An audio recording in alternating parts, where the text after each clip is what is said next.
Hello and welcome back to English Today. This is DVD 11 and the third DVD of your lower intermediate level. And in this DVD, we'll begin with another 2 episodes of the story That's Life, followed by our special TV programs where we will look at climactic change.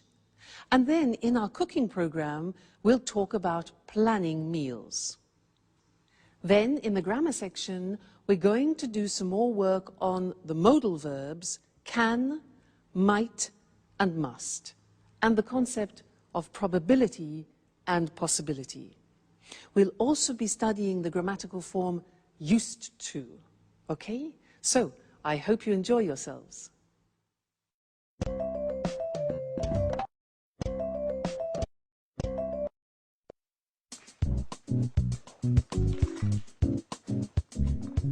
Good morning.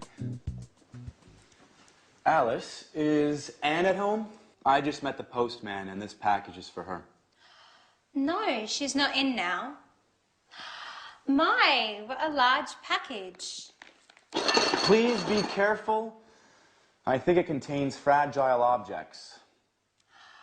Hey, Peter, do you know if it contains a set of porcelain plates that she won with the Sweet Biscuits bonus points? Well, I think so. At least that's where the package comes from. All right, Alice. I have to go now. See you later. Anne will be so happy. She's been waiting for it for a long time. Bye.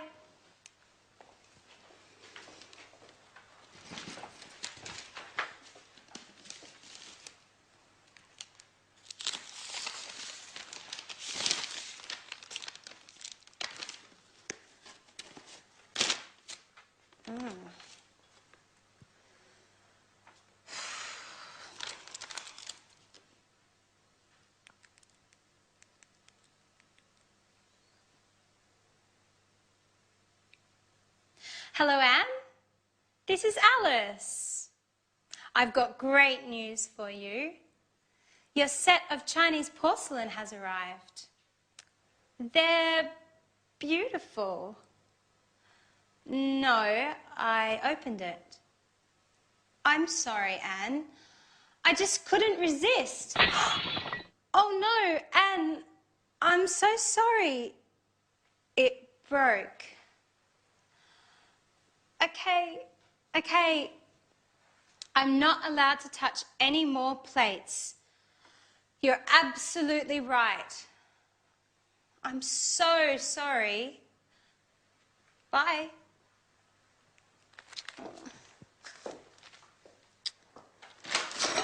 Jack, be careful. Don't touch anything. This packet contains Anne's set of Chinese porcelain.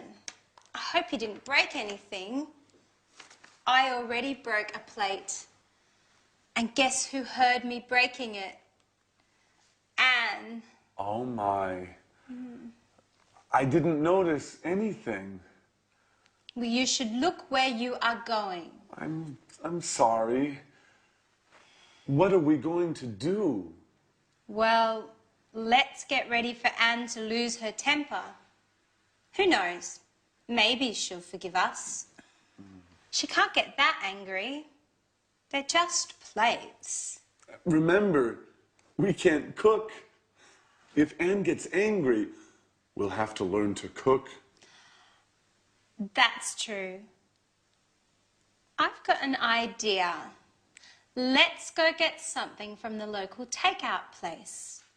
Then we can pretend that we cooked dinner.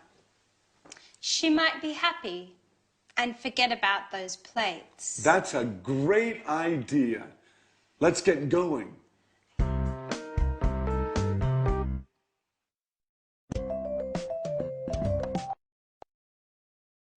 Hello, and welcome back again to your live English language program. And I want to talk to you more about can. Now, how do you express can in the future or in the past? Can in the future. Do we say I will can? What do we say in the past? Now this is interesting because it's very strange. We use the verb to be able to. That's what I want to look at now with you on the language screen. To be able to. Isn't that strange? We have learned to use can in the present. We've had examples like, I can cook, can you cook? And the negative, I can't cook. Now, when we talk about ability in the past, everything changes, and we need to use this verb to be able to. When that goes into the past, we say, I was able to cook yesterday. You see, the verb to be goes into the past. I was able to cook yesterday. Strange, eh? Another example, the question, were you, past tense of the verb to be, were you able to cook? And the negative is, he wasn't able to cook. So, can, in the future, we use to be able to, and in the past, to be able to. So, was, were, able to. The future, let's look at that now. You want to say can tomorrow, so we use to be able to and say, I'll be able to cook tomorrow. I will, I'll. I'll be able to cook tomorrow. The question becomes, will you? Will you be able to cook? And the negative, remember the negative of will? Good. I won't be able to cook tomorrow. So isn't that interesting? When you want to express ability in the future and in the past, you need to use this verb to be able to. Now there's one more thing I want to tell you about, and it's about permission. Imagine that you are in a restaurant and you can see no smoking. The person next to you starts smoking. Now, it's a rule and a regulation that you can't smoke in a restaurant. So what do you say to that person? In English we say, excuse me, you're not allowed to smoke here. You're not allowed. See that? You're not allowed. Now that pronunciation is difficult. Allowed. Okay? You're not allowed to smoke in here. For example, if you go to a museum, often they say no cameras. So you're not allowed to take photos. Okay? You're not allowed to take photos. Another example, if you go into a library and people are reading, silence. You're not allowed to speak. Okay, so those are interesting things we've looked at, to be able to, and the use of you're not allowed to. Great. Now we're going to go back to our friends, and Anne is very angry about something. She wants to communicate something to her friends. Let's find out what it is, and I'll see you later. Bye.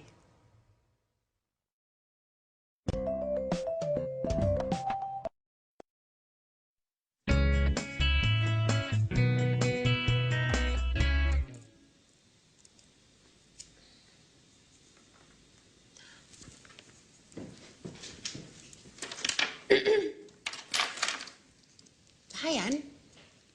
What's that you're holding? Hello, everyone. Listen. We need some rules in this house. Living together means obeying some rules. I've written this list of house rules that every person who spends time in this house must follow. No one is allowed to leave this living room until they read and memorize these rules. Bad day, huh? She's right, Jack. Anyway, Anne, dear, what about these house rules? First of all, don't call me Anne, dear. Now listen. Rule number 1.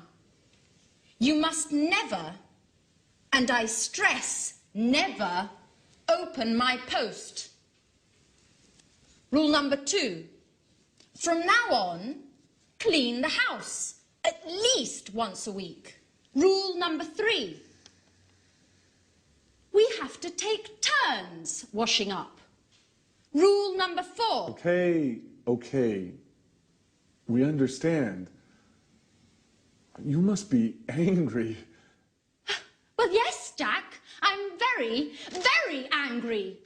I was really looking forward to getting that set of Chinese plates. I saved bonus points for a year eating the same stupid biscuits, which, for your information, I can't stand anymore. I just kept eating and buying them in order to get the set of Chinese porcelain. All for nothing. Oh, please forgive us, Anne. Just tell us where to go and we'll buy you a new set. Well, that's not possible. They were handcrafted in Shanghai. And they cost a fortune. Okay, we'll do our best to make it up. Somehow. Now sit down, Anne. You must be exhausted. Jack and I made dinner for you. You don't have to do anything. We thought of everything. Really? What? You made dinner for me? Yes, Anne. It was the least we could do. Well, okay. I'll forgive you this time. But I warn both of you that I want more discipline in this house. You can't do what you want all the time. We need some rules. Oh, don't roll your eyes while I'm speaking to you. Okay, Anne. You're right. Rules are important. But it's also important to laugh a little. Oh, ha, ha, ha.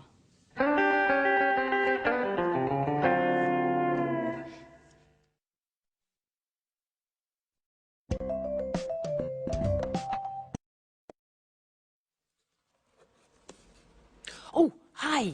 Hi and welcome back.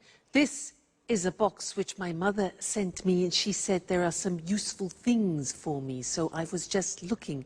Come and have a look with me. Oh, go. Oh, what's a strain? What's this? What is this? What's this? Well, it can't be a shoe, can it? It's not a shoe. Can't be a shoe because it's made of metal. It's made of metal? Well, it might be some sort of lamp or something, like it looks like an Aladdin's lamp, a special lamp. No, but it can't be that. Ah, look, here there's a sort of metal groove, probably for cigarettes. That's it. It must be a cigarette holder, and a type of ashtray, an oriental ashtray. How unusual. That's very typical of my mother. Useful, though. Now, did you see the language that I used? I said, it can't be a shoe. When I say it can't be, it means it's impossible. It's impossible, it's too small, and it's metal. So it can't be a shoe. So I'm talking about probability and possibility, okay? Then I said, well, it might be a magical lamp. Now, might is when you're not sure. Might is M-I-G-H-T. It might be a lamp. So when you're not sure, you say might. Then I said, no. It must be an ashtray. Now, when I say it must be, it's because I'm absolutely sure that the possibility of it being an ashtray is certain, okay? So 3 possibilities. It can't be, might be, and must be. So let's have a look at the other things in the box. Ashtray. What is this? What's this? You see this? Well, it can't be, I mean, it looks like a negative from a film, doesn't it? No, it can't be a negative because there are no images.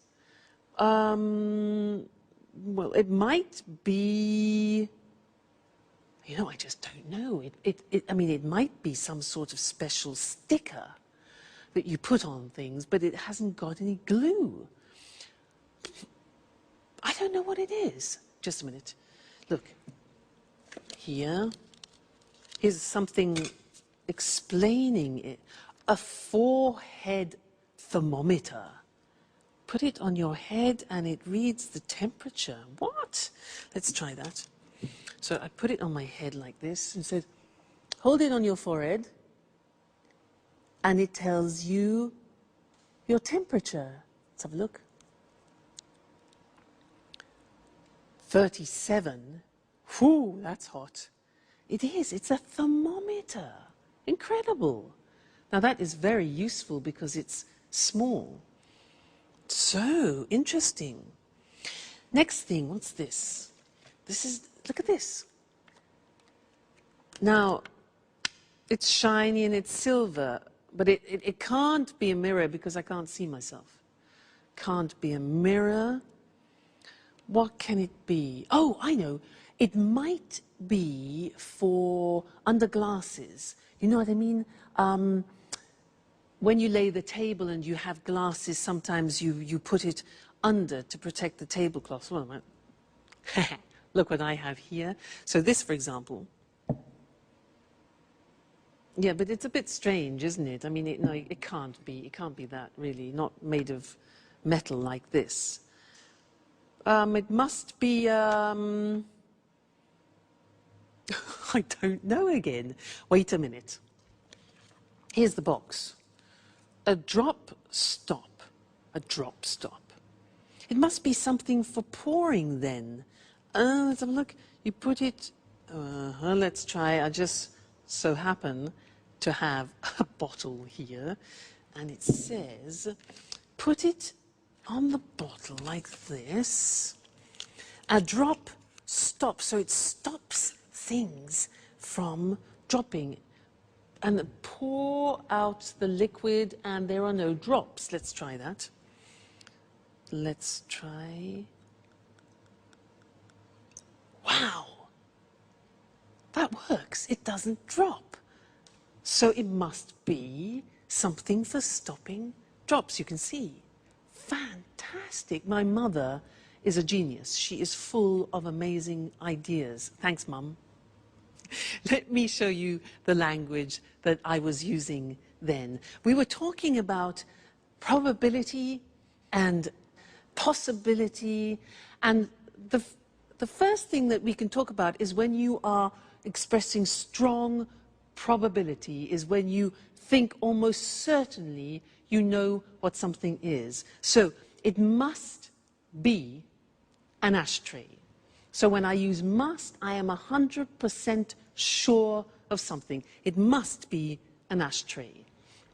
Now, if you are sure that it isn't something, that it is totally improbable, 100%, the opposite is it can't be. Like that. I said, it can't be a shoe, it's too small. So it must be, it can't be, and then if you're not sure about something, we use the simple verb might. Look at the spelling, M-I-G-H-T. It might be an incense burner, for example. We can also say it could be. Might, could, both express uncertain probability. All right, so this is very useful when you are making deductions. Must be, it can't be, and it might be. So those are the three verbs that we use. Okay, great. So thanks, Mum, and I'll see you again very soon. Bye.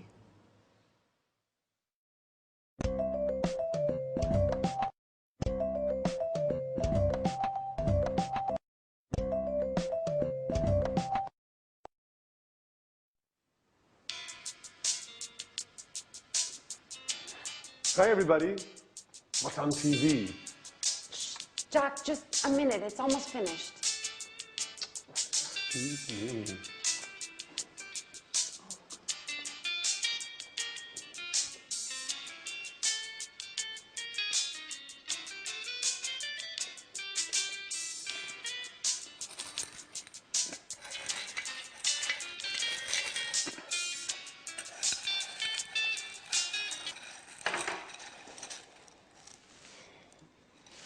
So, what were you watching that was so engrossing?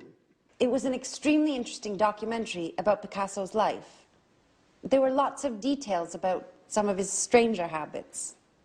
Did you know that Picasso preferred painting women with 4 eyes? No, I had no idea.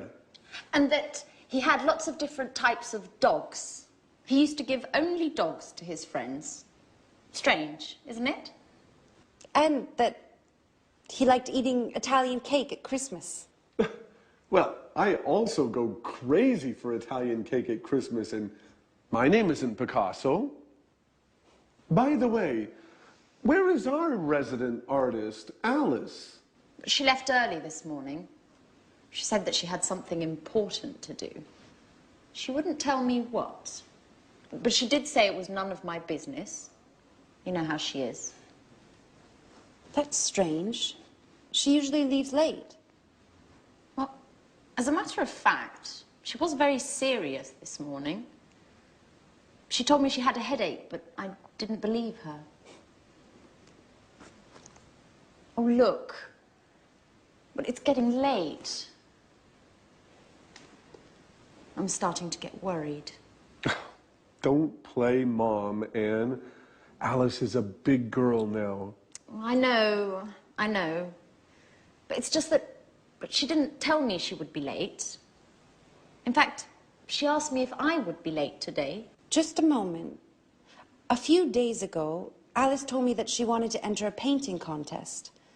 She said she thought it was her big chance. Maybe that's where she is today. Well, you're probably right. But it's almost midnight. I don't think contests last that long. Why not? We all know that artists are a little crazy. Picasso was a perfect example. That's true. You know something about being crazy, Jack, don't you?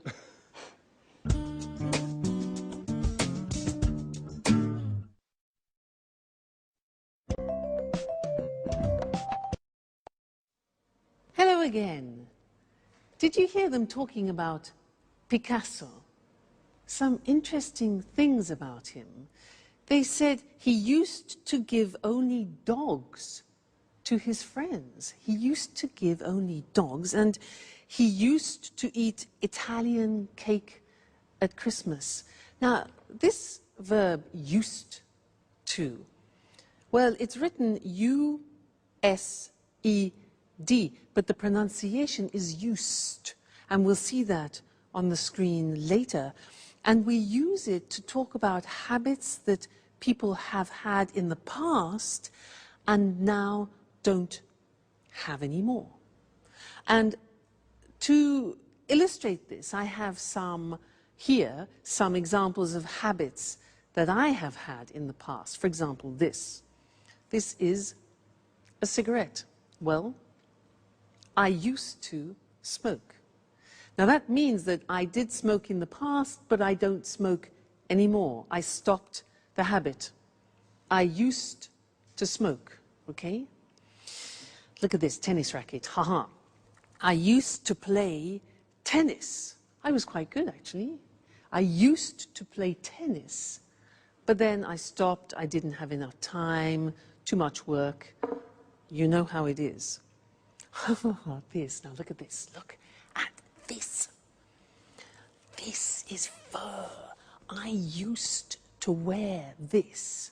In England, it's a fur. You know, F-U-R, this. I used to wear it in England, but then I stopped because now in England people spit at you if you wear fur. So That is a habit I have definitely stopped. Now these are vitamins. Now, I didn't used to take vitamins in the past. I didn't used to, but then my mother, my mother's fantastic. She explained how useful they can be, so now I do, but in the past I didn't used to. And this opera, yeah, another thing, opera. I didn't used to listen to opera, but now I just love it. So I listen to it a lot. Okay, so there were some examples for you of used to. Let's go and look at the different forms on the board now. So, when we speak about habits that we had in the past and we don't have now, we use used to. Look at the spelling. It's U-S-E-D and then T-O. But the pronunciation is not used, it's used. Unusual. Used. Okay? So the example is, I used to smoke. And that's for all the subject forms. I used to, you used to, he used to, she used to, we used to, they used to. Okay? So I used to smoke. I used to play tennis. I used to wear fur. Okay? Pronunciation used. Now, in the negative, we use the auxiliary did. So I didn't use. Notice we take off the D because it's the infinitive. I didn't use to take vitamins, and I didn't use to listen to the opera. And the question form is easy. It's, did you use to do a lot of sports? Did you use to stay in bed until midday? I remember that. So if you think about your lives and about habits that you had in the past and you don't have now, when you talk about those to people, that's what you use. I used to smoke, but I don't anymore. I used to play tennis, but now I'm too busy. All right, so very important for describing past habits, used to. Great. That's the lesson for now, and I'll see you again very soon. Bye.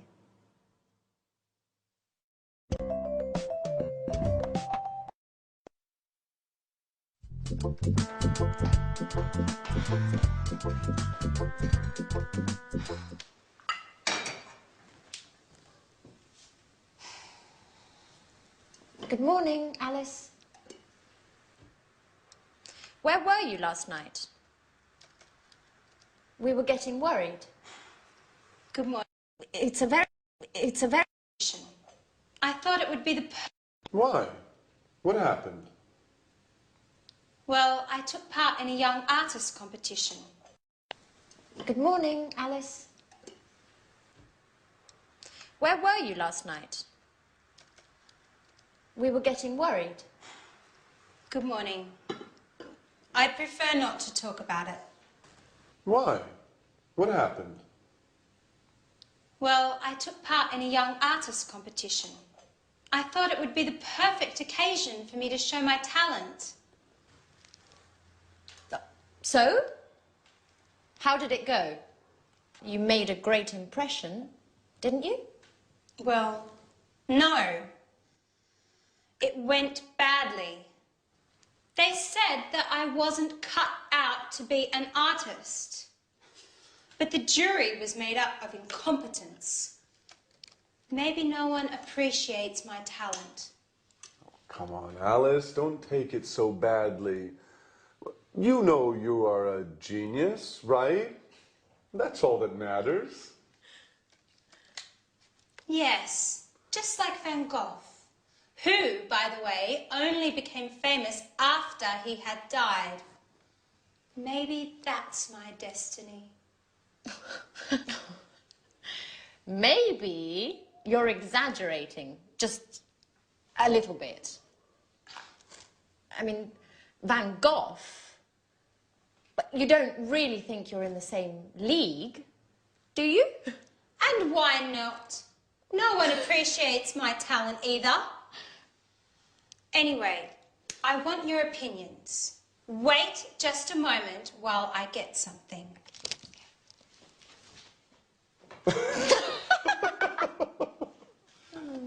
Oh, my goodness.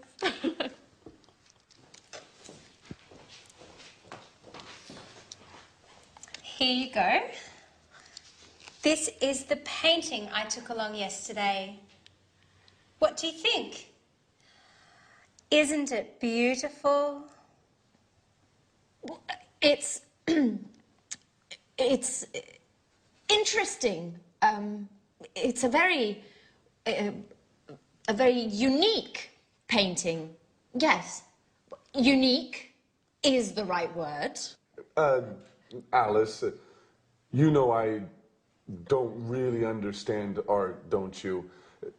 What does it represent? That's the same question they asked me yesterday. I can't believe that. It's so clear. It's a painting of a man and a woman walking hand in hand. Oh, I see. Well, the truth is, it's a bit difficult to see. I mean, at first glance, it looks like a whole lot of mixed up colors. Come on, Jack. You just don't understand abstract art, do you? Well, now I understand that neither of you has any appreciation of fine art.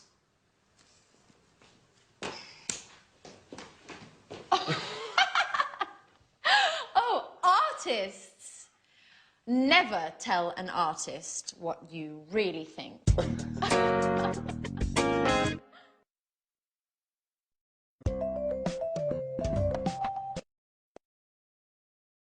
Hello again to you and welcome back for some more English.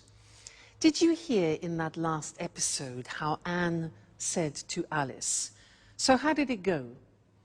You made a great impression, didn't you?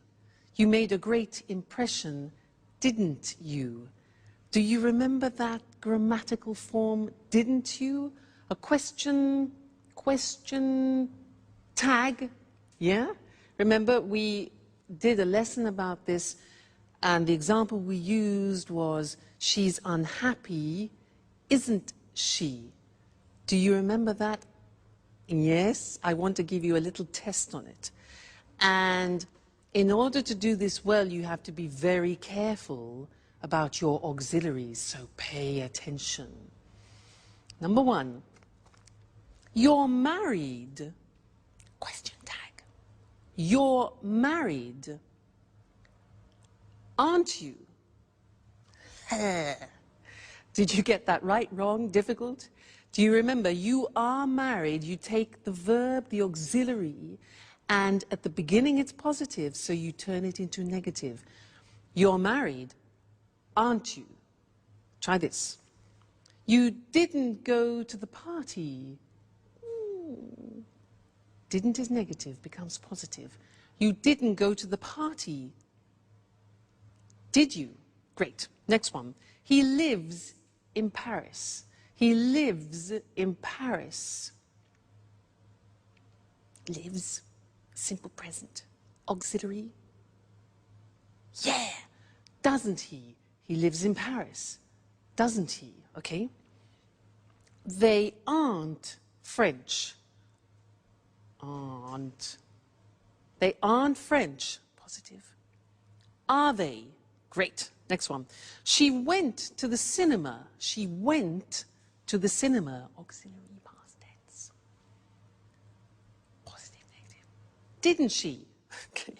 She went to the cinema, didn't she? All right. You don't like him. You don't like him. Negative. Do you? You don't like him, do you? Great. They were enjoying the show. They were enjoying the show. Past continuous. Weren't they? They were, weren't they? Great. He's coming tomorrow. He's coming tomorrow.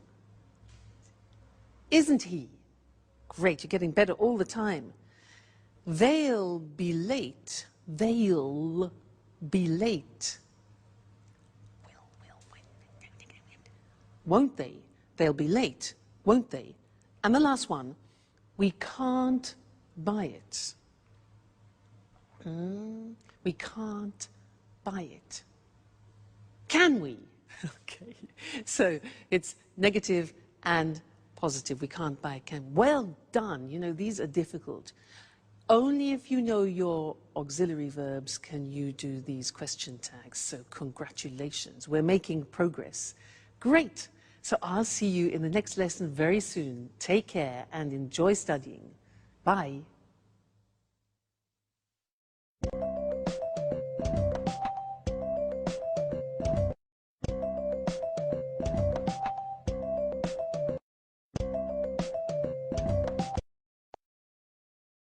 Good morning. Welcome to this week's edition of Climate Change. In the studio with me is our weather expert, Susan Thurley. Good morning, Eric. Well, Susan, there's a lot of talk these days about climate change. Could you explain exactly what is happening? Of course. You know, the first thing to stress is that the Earth's climate is always changing. In the past, this happened due to natural causes. I mean, the atmosphere and the Earth's climate changed naturally. Now things are different. Scientists believe that climate change today is a result of man's activities, our activities. And why are scientists so worried about this climate change? Well, before I answer that question, I'd like to talk a little about what we call the greenhouse effect. Certainly. Scientists often talk about the greenhouse effect. What is this exactly? The greenhouse effect is very important for the world's weather. Greenhouse gases help to capture the energy we receive from the sun. They keep the Earth warm. Without these gases, the world would be a colder place and our lives would be very different. Well, if the greenhouse effect is so useful for the Earth, why do scientists talk about it nowadays as if it's something dangerous? It's the extra greenhouse gases that are dangerous. Our way of life, cars, factories, central heating, is producing too much of these greenhouse gases. These gases are trapping more and more of the sun's energy, and the world's becoming warmer. Is carbon dioxide one of these gases? Yes, carbon dioxide, CO2, is one of the main greenhouse gases. Carbon dioxide is produced when we burn coal and natural gas. The problem is that over the years, the concentration of carbon dioxide in the atmosphere has increased enormously. So, to stop global warming, we need to use less coal and natural gases. Exactly. But not only that, we also need to plant more trees, and we must stop destroying our forests because they take carbon dioxide out of the air. Is there anything else we can do? Well, governments around the world need to encourage the use of renewable energy sources. Solar panels can use the sun's energy. Wind turbines can generate electricity from the wind. And hydroelectric power plants can use water to generate electricity. Renewable energy is becoming popular today, isn't it? Yes, it is. But there's still a long way to go. Okay, Susan, one last question. What are the consequences of climate change? Well, higher average temperatures around the world. You know, even a small change in temperature, even a 1-degree increase, can cause the sea level to rise as the polar ice caps melt. In fact, this is already happening. Other consequences: more rainfall in some parts of the world and less in others.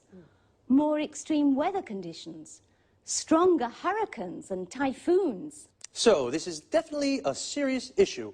We mustn't underestimate the importance of climate change, and we need to use more renewable energy. Well, thanks to Susan for your clear explanation of the problems. Thank you. Goodbye.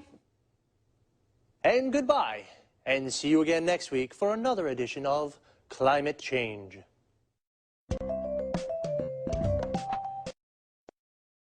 Okay, now let's have a look at all the terms and expressions we use to talk about the weather and climate change. Firstly, climate change is the term we use for the changes to the world's weather. For example, higher temperatures and more rainfall. Rainfall is how much rain there is, the volume of rain that falls. And I finally understand what the greenhouse effect is.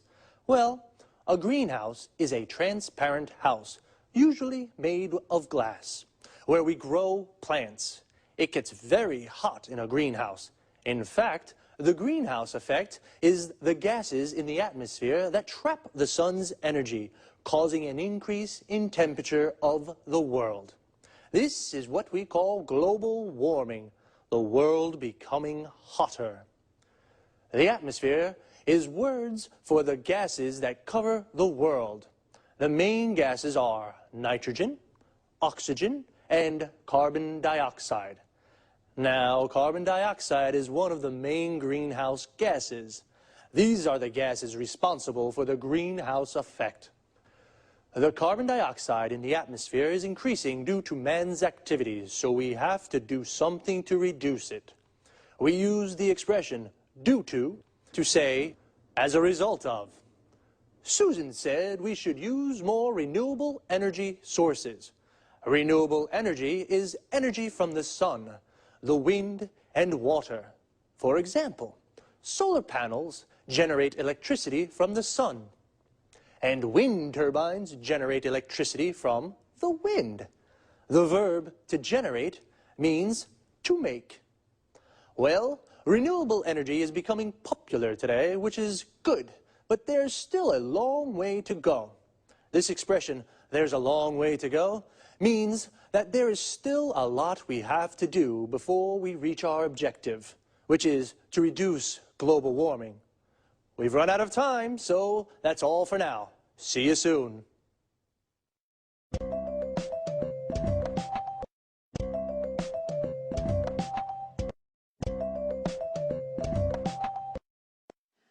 Welcome to Cooking Today. All homemakers will be thrilled to know that we're back with Lisa French. Thank you for inviting us into your lovely home once again, Lisa. I'm glad to have you. Now, Lisa, Leslie Forbes from Newcastle-on-Tyne is desperate. Her family's always complaining about her cooking. They say it's really, yucky, and they sneak out to get junk food. How can she make her meals more appetizing? Well, actually, it's just a matter of good meal planning. That sounds rather serious. Yes, it is, but it can also be a fun challenge. This means preparing food that's healthy as well as appealing and involves the senses such as smell, taste, and sight. Is that why they say your eyes are bigger than your stomach? Not exactly. Now, getting serious, when you say healthy, you're referring to nutrition, aren't you? Yes, of course. Nutrition is the key to good health. As a matter of fact, nutritionists agree that a varied diet is fundamental for physical and mental well-being. Well, what are the correct guidelines to good nutrition? As you can see, I have an example of a food pyramid here. These 6 main food groups contain the nutrients essential to a well-balanced diet. Why a pyramid? Because it enables us to understand the correct number of servings per day. Can you give an example? Certainly. You see, the largest group includes bread, cereal, rice, and pasta. Then, going up the pyramid, you find fruits and vegetables, then meats and dairy products. What's at the top? You mean here? These are fats, oils, and sweets, which, although essential to the diet, must be eaten in moderate quantities. Now, going back to Leslie's request, how can she make tasty meals for her family? If she hasn't much time for shopping, she can make a weekly plan. Besides a correct diet, she must consider the likes and dislikes of her family. You're telling me. In my family, my son hated beans and my daughter was allergic to milk. That's a common problem. The thing is to compensate with food belonging to the same group or supplements. Really? That's good to know. A little secret. If you truly enjoy preparing meals, then your family will probably enjoy eating them. How can I get my family to enjoy my cooking? Just be creative. Think like an artist.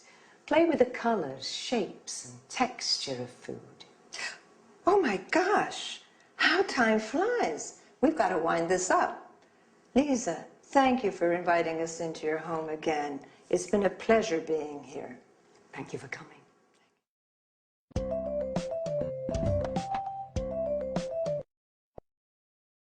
And now, let's pay attention to some expressions used in the dialogue. We've talked about meals, breakfast in the morning, lunch at noon, dinner, or in the U.S., supper at night. In the U.S., a dinner is the main meal of the day, even at lunchtime.